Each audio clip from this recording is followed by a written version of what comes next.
Need to talk about exactly how to handle those low mood moments, those moments that you're not feeling motivated, you're not feeling inspired. Maybe it's been a bad day or a series of bad days. This episode is sponsored by the Temple of Earth Wisdom, which is our ritual app that can help you reprogram your subconscious literally in your sleep. It can give you morning routines, things that you can do for 5 minutes or less every single day to tap into your absolute best energy. So let's get into the topic of today. I was recently having a conversation with somebody about fitness and health habits and things of that nature. And this person wanted to lose some weight. They wanted to adopt healthier habits for themselves.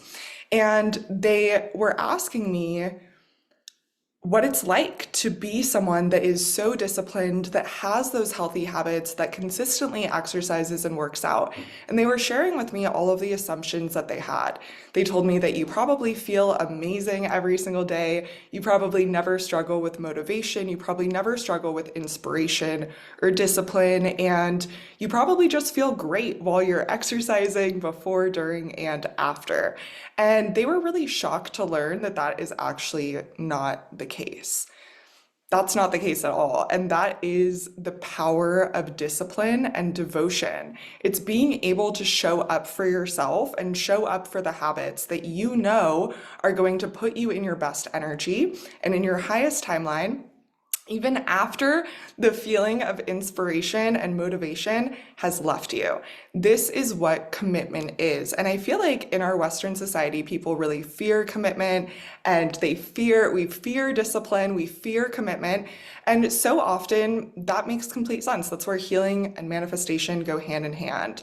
Because in order to get disciplined, in order to love being in a devotional daily practice, I had to heal my wounds surrounding discipline, my wounds that I had picked up throughout childhood about having to do things that I didn't want to do. And part of that was reframing my mindset. And sometimes this is what I have to do. Today was one of those low energy, low mood, lack of motivation days. And honestly, I drove to the gym and I sat there for a very, very long time, longer than I want to admit, just in some ways procrastinating my workout, but also building up the strength, building up the motivation and the mental focus. And this is what it is to connect with your higher self. This is what it is to step into your highest timeline, to make more and more space for your highest self to come through. My highest self loves to pour into herself, but sometimes if I haven't slept well or if I'm just having like a low motivation day, my human self doesn't really want to do those things.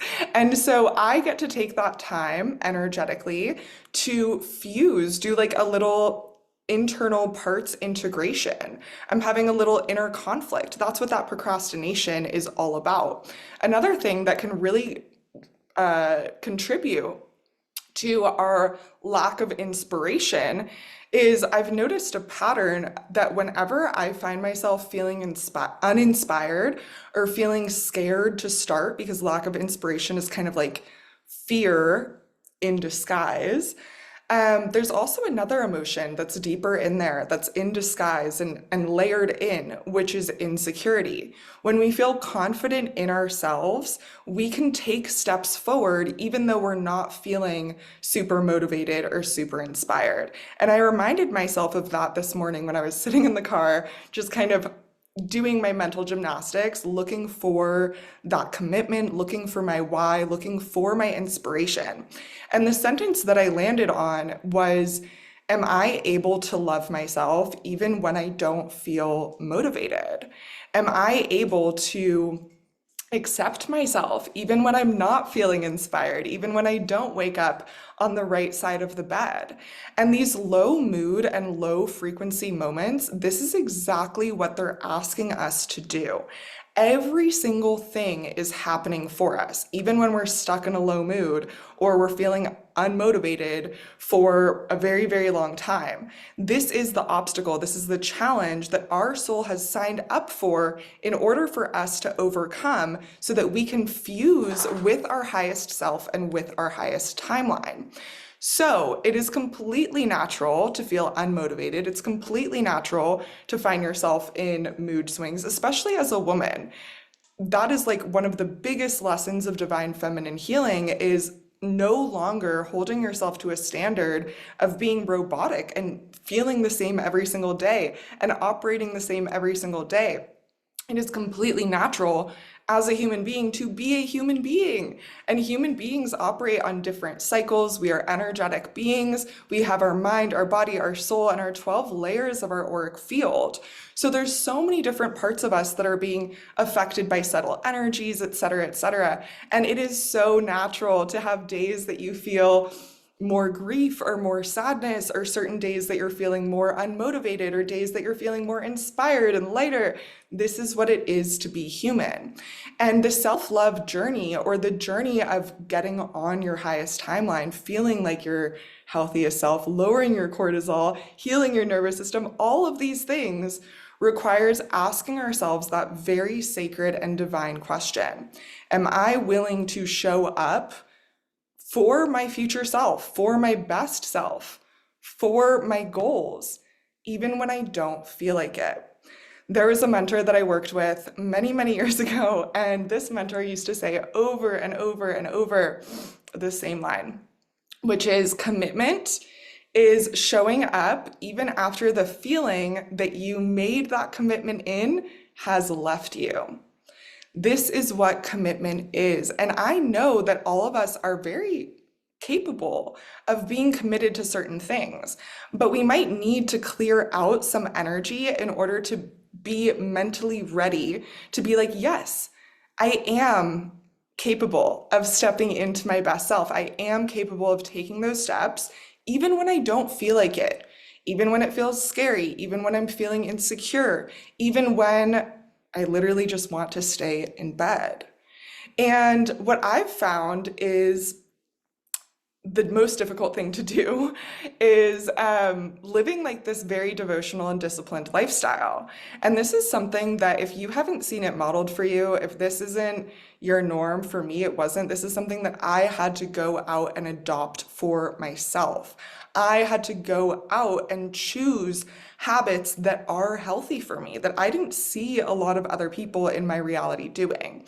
And maybe you are on this journey as well, and it can be very, very difficult, especially when you are surrounded by people that are not on that journey, that are not on this journey of making sure to do their daily EFT practices, or making sure to do their new moon rituals, or being disciplined with the different things that make them feel like the healthiest and happiest version of themselves.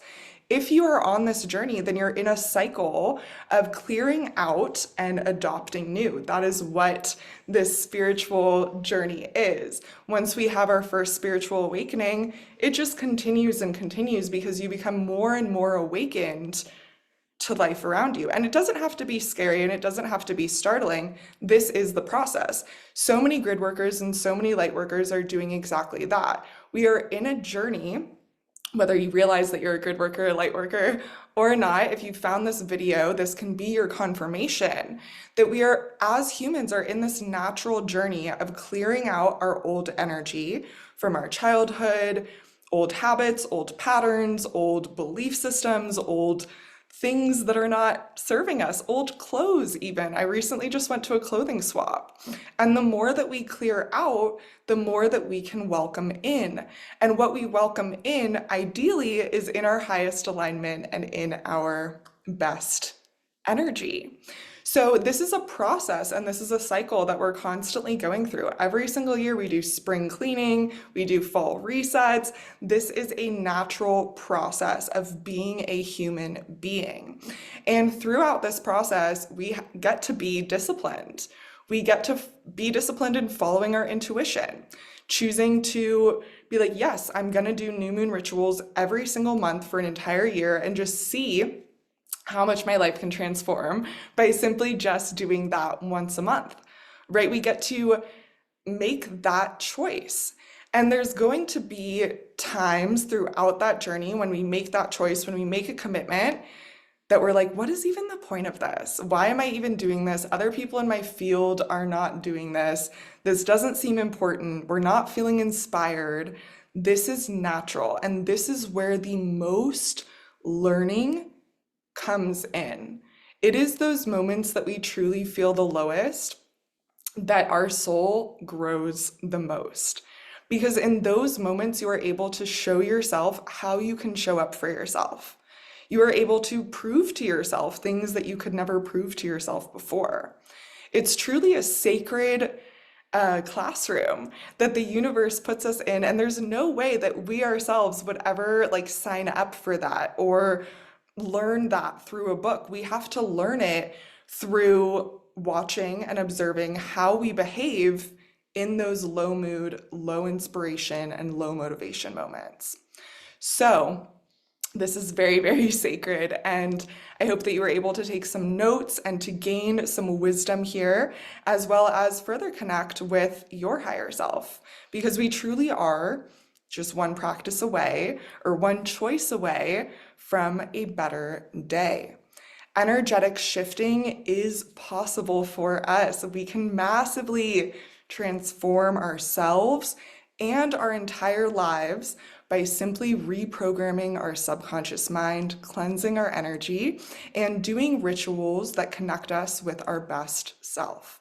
You can find everything that you need to get started inside the Temple of Earth Wisdom, and you can find all of the links that you need down in the description box down below. Thank you so much for joining us in this episode, and I'll see you in the next one.